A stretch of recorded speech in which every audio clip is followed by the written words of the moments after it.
So, when I ask, what is Odoo? What comes to mind? Well, Odoo is a bit of everything.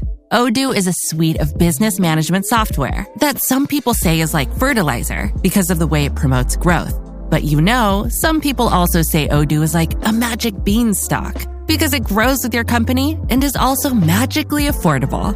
But then again, you could look at Odoo in terms of how its individual software programs are a lot like building blocks. I mean, whatever your business needs, manufacturing, accounting, HR programs, you can build a custom software suite that's perfect for your company. So what is Odoo? Well, I guess Odoo is a bit of everything.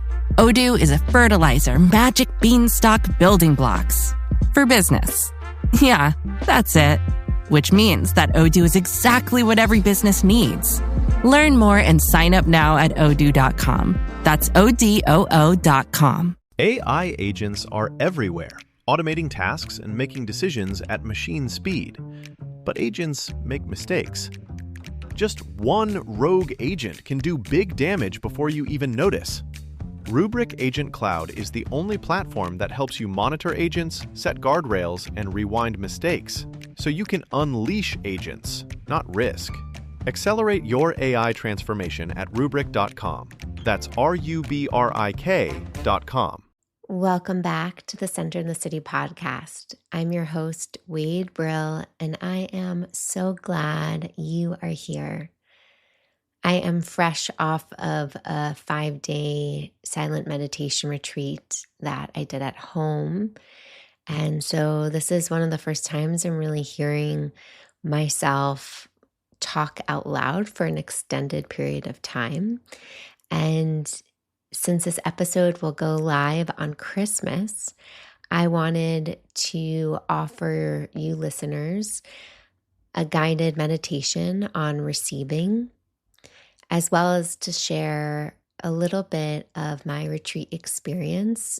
It's fresh, and I know a lot of you listeners are curious about silent meditation retreats, and I hope that curiosity, if that fire is burning inside of you, even if it's an anxious, excited fire and energy, that you listen to it.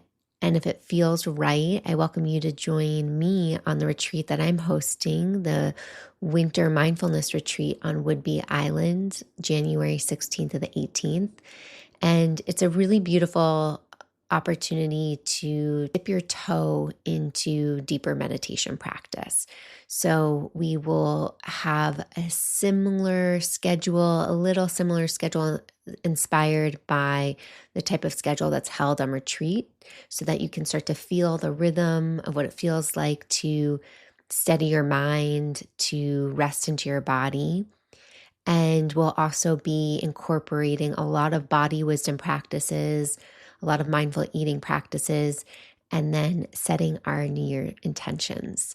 And why I'm so excited about this retreat is because we are going to get so present with ourselves, so in our bodies, that we're going to be able to create our intentions for 2026 from this really clear, connected state. So it's going to be juicy. And if you're feeling that call, I welcome you to head on over to retreat.centeredinthecity.org to learn more information on how to apply. So wherever you are listening, we're going to begin with the meditation. So I welcome you to settle into a comfortable position and let's get centered.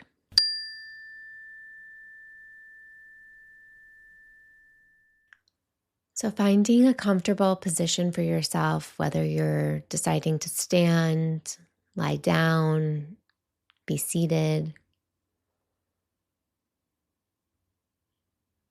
Feel the body rest into the shape it wants to take. Inviting the eyes to close if that feels pleasant, or keeping a soft gaze.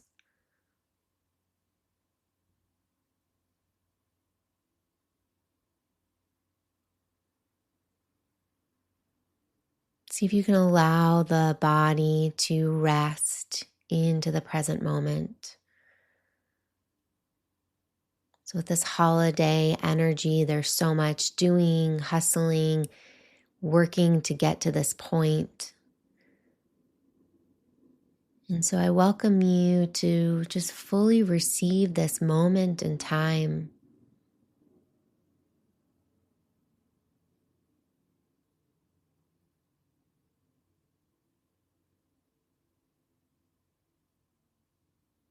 Allow the body to feel held by gravity.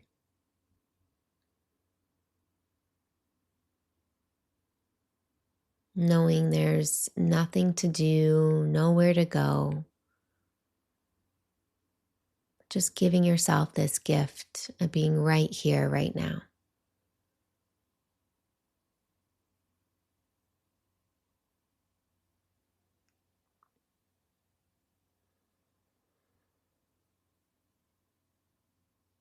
Bringing your awareness to the breath, if the breath feels accessible.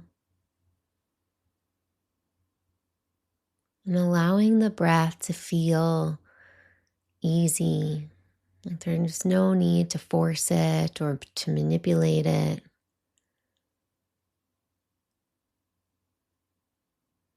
Accepting this breath just as it is.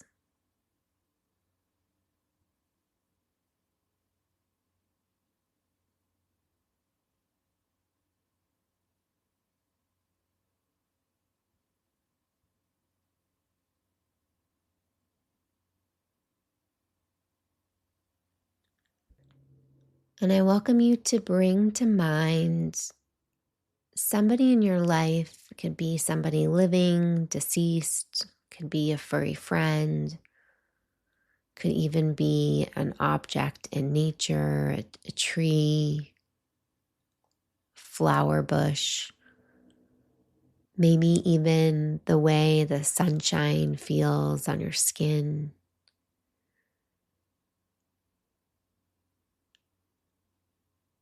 And whatever person or object or living being is coming to mind, just imagine them sitting right in front of you.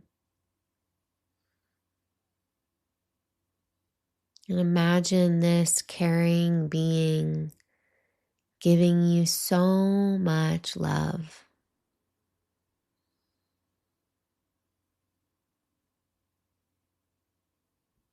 And maybe this being shares this kind of affection through words. Maybe words like, may you be happy. May you feel loved and safe. May you accept yourself just as you are.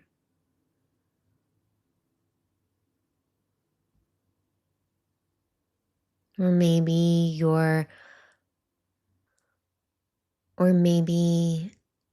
your heart and mind connects more to a visualization. So maybe visualizing this warm, loving, caring energy being shared from this person to you, maybe through color, through touch, through action.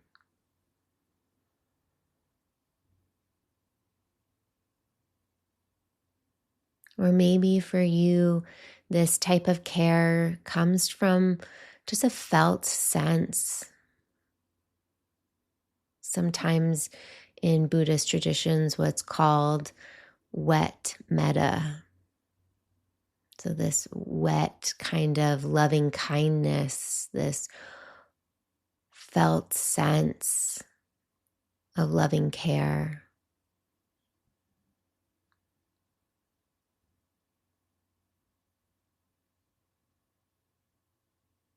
And so as you hold this visualization of this being in front of you in your mind's eye,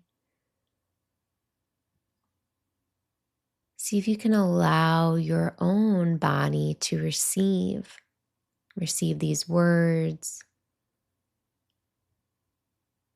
Receive this felt sense or this imagery.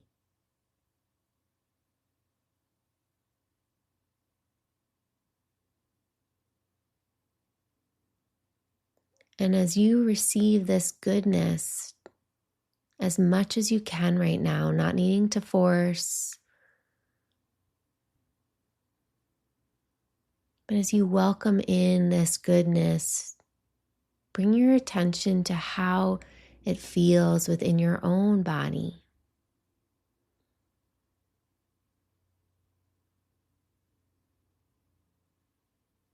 Is there an opening? Is there a contraction? Is there warmth or tingles? Pulsating, vibrating, or maybe no sensation at all.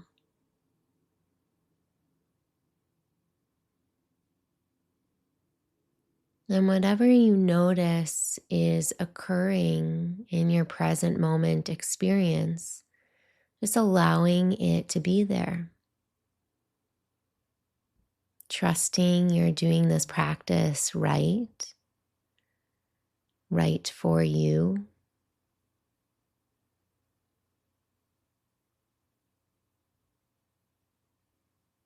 And as you stay with the sensations that unfold, this receiving energy,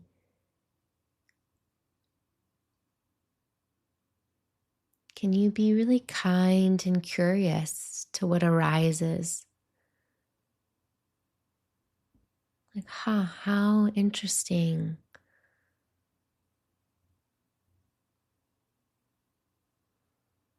The mind doesn't need to make meaning, whether this is good or bad.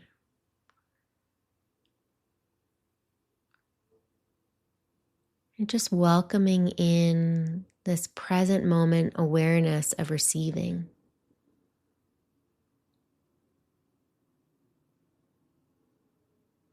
Letting your own heart and nervous system be as resourced as possible.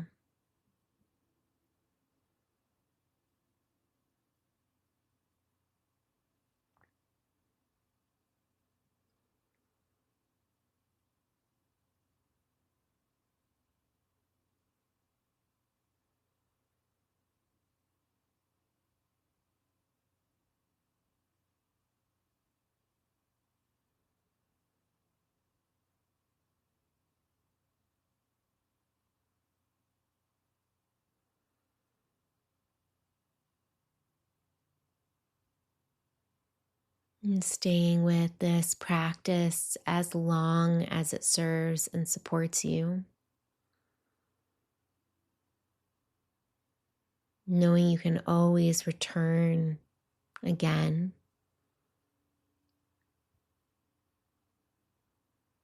And before we close this practice, just gently noting when you fully receive care, when you fully receive goodness, or as much as you're able to, just notice the capacity that maybe shifts in your energy, in your mind state, in your heart.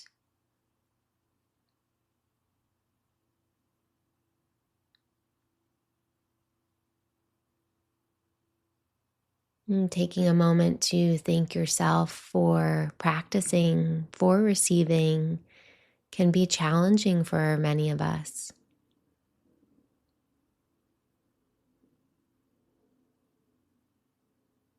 And at the sound of the bell, transitioning at your own time.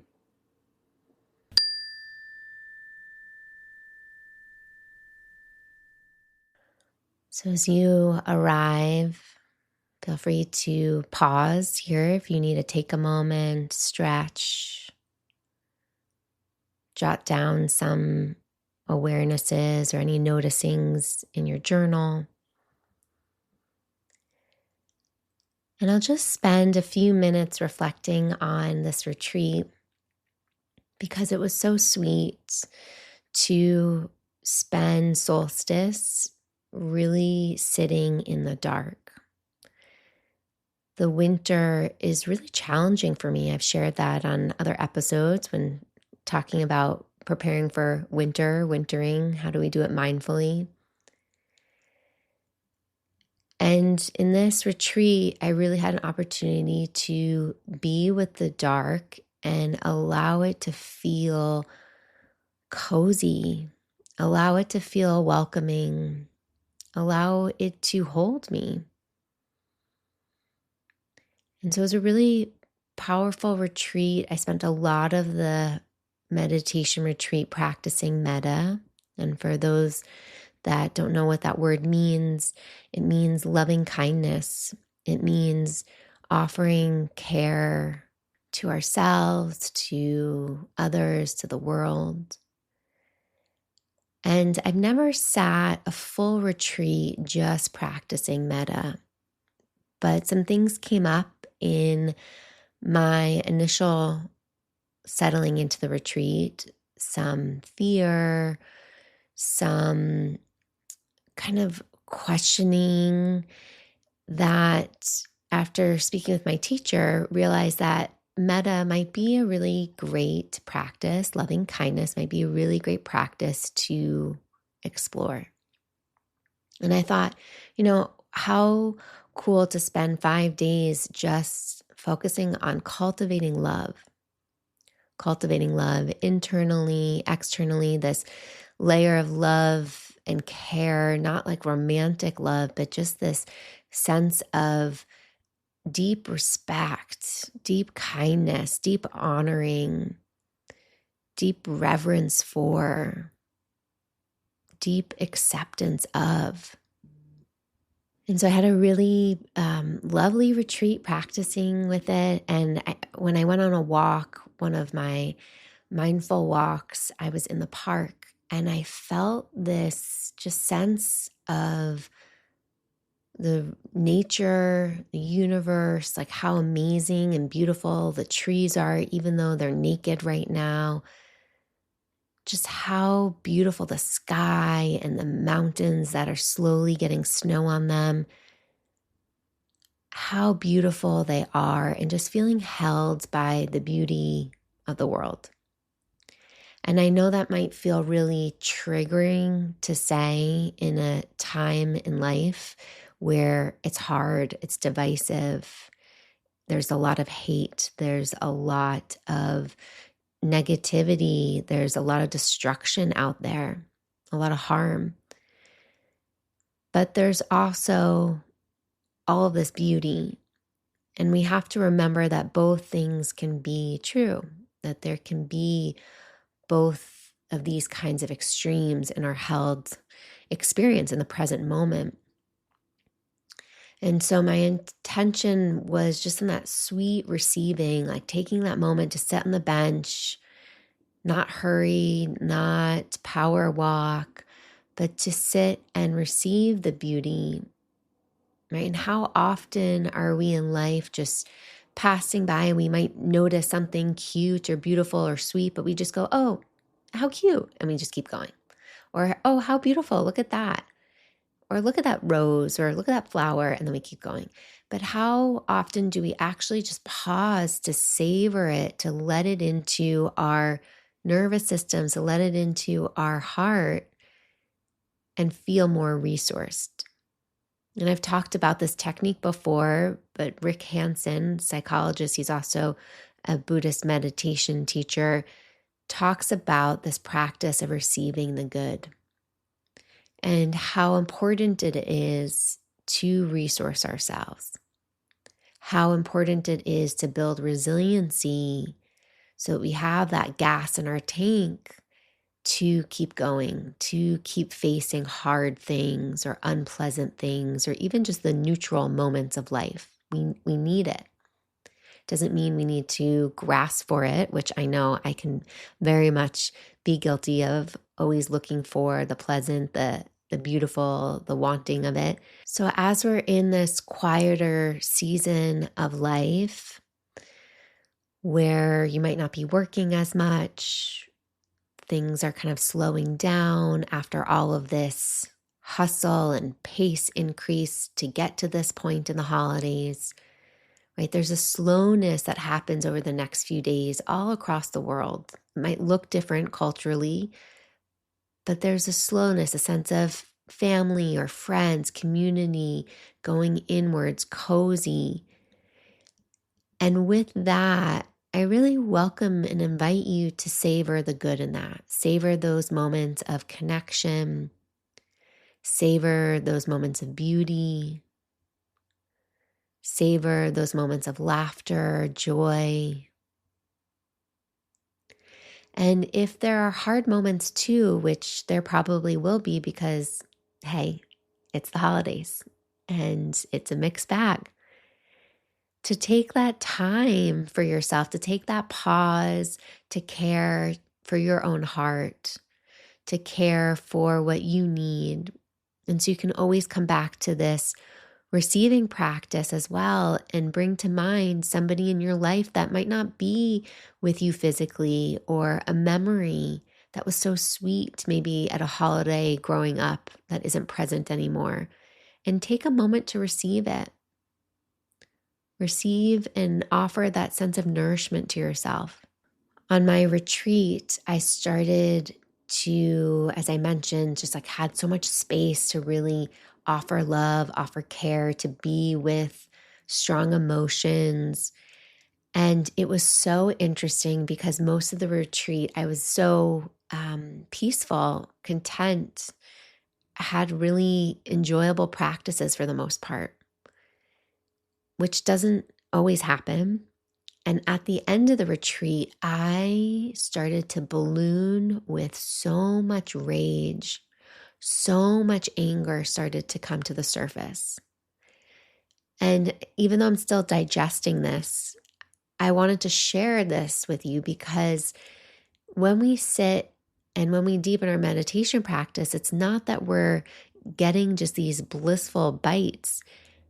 It also brings up hard stuff, what's called dukkha in Pali, and in Buddhism, dukkha is used as this term for suffering.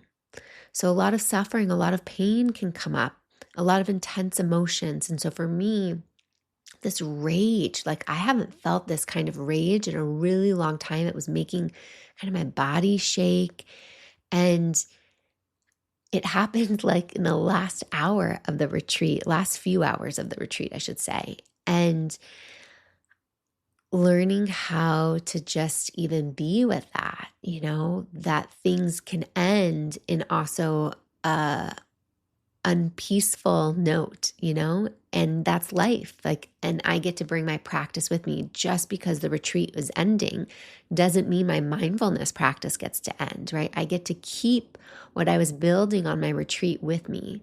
So taking some time to pause, to practice being with the anger, allow there to be space for my anger. A lot of times, especially as women, I've talked about this too on the podcast when exploring anger, like we're told to shove it down, shove it away, right? Women, we can't be angry. It's not the good girl attitude we need. But anger is here to be a teacher. And usually when there's anger, there's some form of grief, sadness below the surface. So I share this with you not because I have it all figured out and it's in a perfect, beautiful bow, but I wanted to share this with you because I get to keep my practice alive with me even after retreat. And I feel even more resourced now of how to hold this anger. And I also feel like being on retreat gave me this gift to actually let these emotions be metabolized from my body. Because a lot of the time we're holding so many things in different pockets of our body without even knowing what's there until we pause and listen. And anger, this rage, it's not pleasant, not something I would want to have all the time. but I know it's here to teach me something, and I know it will also get metabolized in its own time. And so I feel really grateful that I have it to teach me right now. And I wanted to share this with you to just know like the whole spectrum of being human is welcome. You are a human being with many emotions, and we typically don't even have words to label all of our emotions. And emotions are good. I think they have a bad rap. Emotions are beautiful. We have them for a reason. They tell us our needs. They give us information. And the practice that I'm still working with, the practice I help a lot of my coaching clients with, is how do we get to regulate? How do we get to be with our emotions in skillful ways so that they help us, they give us insight to move us in a certain direction instead of them being something that controls us or creates weather that we get stuck in. But how can we be skillful with our emotions, not from a place that we need to shame our emotions as they arise, but allowing ourselves to skillfully be with them? Something else I wanted to share from this retreat. Before heading into the retreat, I was feeling very addicted to my phone. I felt like even my eyes getting like tense when connecting to technology. And it was the biggest gift to have some space from technology, especially my phone these last few days. And when I turned on my phone to slowly start to re-enter, just taking that time to notice, feel connected, feel the warmth of text messages, to feel connected to friends all across the world. And also notice like, oh, it felt a little overwhelming, right? This pressure to respond. And so I even got to meet that little like, ooh, overwhelming moment, took a pause, took a breath, and reminded myself I don't need to do it all right now, right? I get to slowly add it back into my life. I get to slowly respond. And so for you, my hope is that these next few days you get to be more connected to the present world. Go on a walk. Really like hold your friends or family's hands. Look at each other in the eyes, like play fun games, like feel ground, like be here in the real world, because that's so much more important than what's happening in the digital space. And I know that's easier said than done because they're addictive devices, but it is possible. So maybe even just play with putting your phone down and losing it for a few hours and just notice how that feels. I wish you the most beautiful holiday season, receiving all of the goodness, everything that brings your heart joy. And may that essence of receiving fill you up so much that you just naturally want to be giving, sharing with others, feeling that sense of care, knowing that true receiving isn't about the gifts you get, but really about the sense of warmth and presence that we can offer ourselves, that we can offer each other, that we can offer the greater world. Thanks for being here. Thanks for listening and letting me into your ears, your heart, your mind. Feel free to reach out to me at OneWade on Instagram or send me an email linked in the show notes on how this meditation practice, receiving practice is going for you. What unfolded? What did you notice? And if you are curious about joining the retreat, make sure to sign up retreat.centeredinthecity.org, as we have just a few more weeks before registration fully closes. Until next time, stay centered. Delta Airlines just turned 100 and is already shaping the next century of flight with the Delta Sustainable Skies Lab. Here, they're building the future of flight. Think electric air taxis and next-gen aircraft aiming to cut fuel burn significantly. And this isn't just future talk. Today, their fleet of Boeing 737s have marine-like finlets designed to reshape airflow that reduces drag. The future of travel is more sustainable, and Delta's leading the way. Learn more at delta.com/sustainability.